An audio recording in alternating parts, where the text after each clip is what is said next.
Oke, selamat sore. Nah, ini melanjutkan atau sedikit ngobrol-ngobrol santai juga. Masih santai soalnya, nggak kemeruak, jadi bisa ngobrol-ngobrol lebih serius. Nah, kali ini bukan tentang dirian. Kali ini kita ngobrol mengenai head cylinder. Nah, ini ada head cylinder Yamaha ini 4 klep radiatoran kabeh, tapi kok hilang bolongan ini. Nah, ini mau sedikit ngasih gambaran aja nih kepada teman-teman yang ingin mengerjakan atau sedang mengerjakan proyek rubah sudut. Rubah sudut atau bahasa Papuane itu nyekeh. Ini nyekeh head cylinder atau memperbesar klep dan merubah sudut klep dari head cylindernya ini. Nah, ini di depan kita ini ada Yamaha Aerox. Nah, ini dengan exhaustnya yang lurus, udah pasti ketahuan. Ini Yamaha Aerox baru aja jadi dari tukang las. Nah, lalu yang satunya ini ada Yamaha NMAX yang sudah jadi di kapak-kapak gitu, sudah jadi dari tukang las, dari tukang bubut, dari rubah sudut, dari porting, dari ngapa-ngapain udah semua ini. Slab, nah ini udah ada semua dan wujud jadinya before dan after. Nah, ini sedikit ngasih gambaran aja, nggak mau bahas panjang lebar. Nah, ini jika teman-teman yang sudah pernah mengerjakan pasti juga tahu, apalagi sudah sering bolak-balik bengkel. Tapi jika teman-teman yang masih seumpama masrahke gitu, cuma masrahke neng bengkel, nah ini saya sedikit sharing gambarannya, nanti prosesnya seperti apa. Nah, itu juga teman-teman memproses atau mengorder bikin head cylinder dengan memperbesar klep dan rubah sudutnya. Nah, itu proses pertama dari kita, dari pengerjaannya itu adalah las head cylindernya itu. Terkhusus itu ngelas bagian klep-klepnya ini, lalu bagian bos klepnya. Nah, ini jelas bos klepnya ditutup kabeh, jelas. Iki ditutup kabeh. Jelas semua, karena nanti tujuan utamanya seperti yang saya sebut bola-balik tadi, merubah sudut klepnya. Tadinya yang seumpama segini, miringnya kayak gini, terus meh dirubah dadi rada ngene gitu. Jadi klepnya tadinya yang di sini nanti rada ngene. Umpama tadinya gini dadi rada ngene, apa dadi rada ngene, apa dadi rada ngene gitu kan. Tapi yang jelas pasti jadi lebih ke luar ya, karena klepnya lebih gede gitu. Kenapa lebih keluar? Karena klepnya bisa lebih tabrakan, tidak menabrak ketika overlap, ketika open in, open close. Ketika ini sudah mau nutup, ini naik, biar nggak nabrak. Karena ukuran klepnya sudah nggak standar lagi, udah digedein gitu. Nah, ini prosesnya seperti itu, dilasi bagian-bagian bos klep ini, nanti bumpet nganti ke irung apa iki cilik mentik ini. Nanti padahal ini bagian X-nya juga dilas-lasi, lalu bagian-bagian yang mau diporting itu juga dilas-lasi biar nggak nabrak. Lalu untuk standarnya Aerox atau NMAX itu kan intake-nya nggak kayak gitu. Jadi selain sini-sini, nah ini tergantung ini untuk masalah intake ini. Kenapa dibikin kotak? Nah, ini tergantung dari rembukannya atau dari kesepakatannya si owner dan mekanik nih, mau dibikin intake kotak atau enggak gitu. Jika intake kotak, kelebihannya kita bisa menggunakan manifold selain dari bawaan NMAX atau Aerox.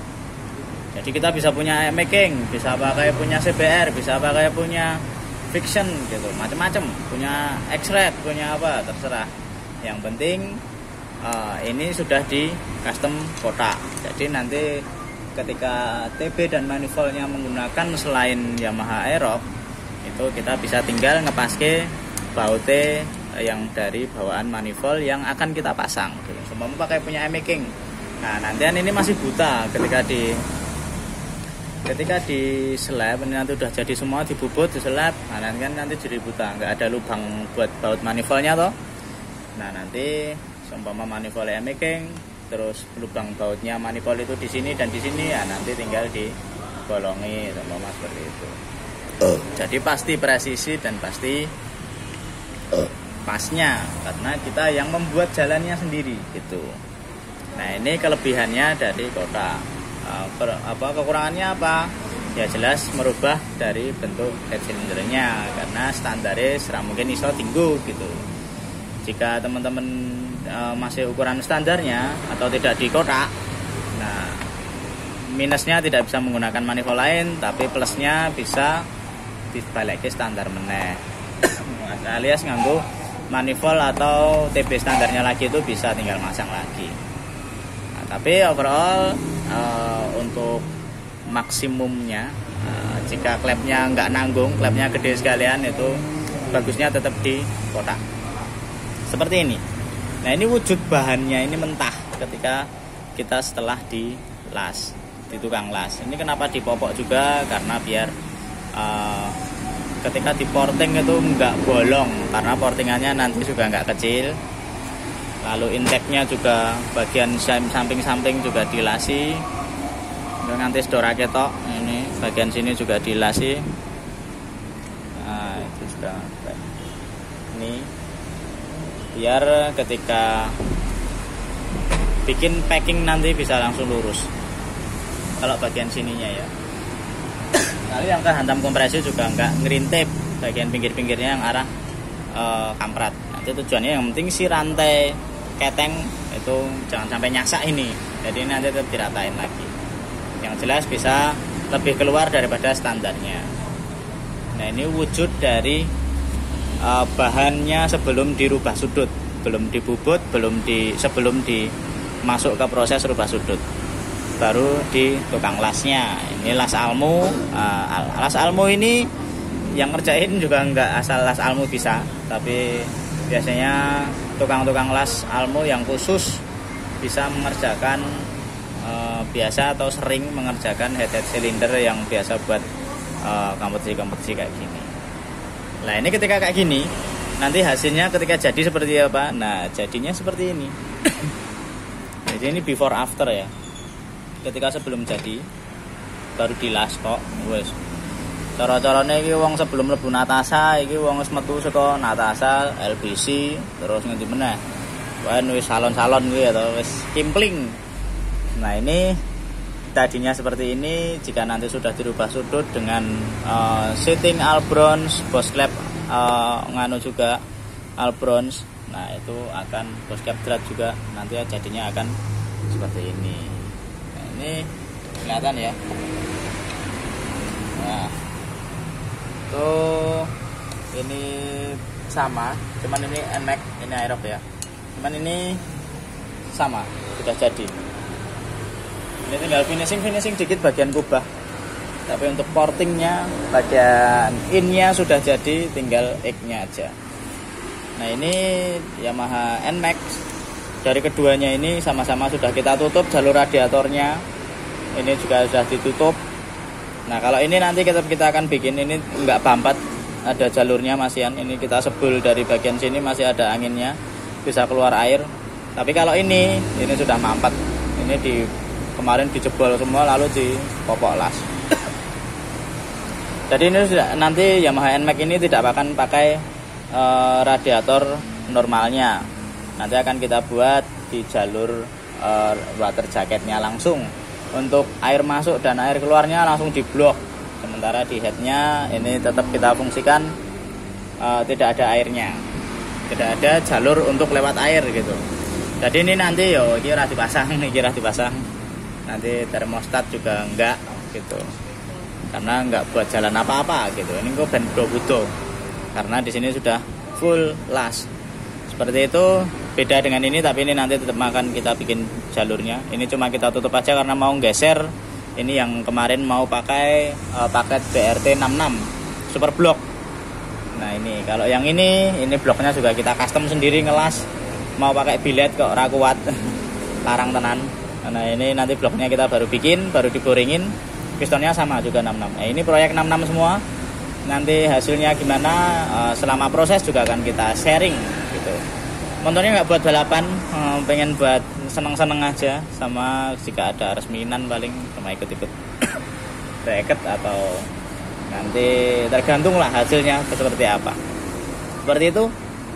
Ini hasilnya sudah jadi. Ini dengan spesifikasi klep 2623, lalu seatingnya Albrons, terus bos klepnya juga pakai kuningan yang Albrons dengan drat, jadi bos klep drat. Nah ini kemarin di Loctet kokean bleber. Ini seating atau bos klep Albrons ya. Kenapa Albrons? Nah ini nanti ada pembahasannya lagi. Kenapa bos klep biasa? Apa perbedaan bos klep Albrons dengan bos klep biasa? Nah, nanti kita bahas sendiri aja. Ini soalnya rano bos klep yang biasa gitu contohnya. Nanti tidak kangelan yang beda gitu. Nah ini kalau teman-teman yang pada buat balap-balap ini pasti udah pada ganti juga seperti itu. Lalu ini portingannya sedikit, sedikit gambaran aja. Ini ini nanti TB-nya 3840. Ini portingan X-nya belum jadi, masih proses. Gede ini saat ini. Ini buat pembanding aja before after. Ketika kita cek atau kita rubah sudut, nanti perbedaannya seperti ini. Nah itu, nah ini, ketok cilik banget dan gede banget. Lalu untuk intake-nya, nah nih bayang kayak seko si buta dari gua hantu ngono kayak, jadi si jelita dari rumah makan Padang. Nah ini bedanya seperti itu. Ini buat sedikit gambarin aja biar teman-teman ketika nanti tertarik atau berminat untuk membuat custom head cylinder, nah itu biar tahu ini prosesnya seperti ini, bentuknya nggo head kalau ngene iki gitu. Jadi APE yang nganggo head sing wis bahan, head yang masih bahan, yang udah nggak bagus-bagus banget, nanti dibikin seperti ini. Karena nanti pada dilasi, dibubuti meneh. Yang penting tetap bagian-bagian dudukan noken, dudukan as templar dan lain-lain tetap normal ya. Bukan terus bekas-bekas tapi ajur, tapi bekas yang normal. Jika mau bikin bahan biar nggak ngerusak bawaan motor itu umpama. Nah ini untuk bikin-bikin seperti ini estimasi 1,5 sampai 2,5 tergantung detail-detailnya ini nanti pakai apa dan bagaimana. Itu sudah dengan porting polish seperti itu. Bisa sampai 3 juta juga tergantung detail-detailnya, tapi normalnya 1,5 sampai 2 juta, 2,5. Oke seperti itu mengenai head cylinder percekehan atau perubah sudutan per besaran klep. Nah ini kisarannya kurang lebihnya seperti ini before afternya.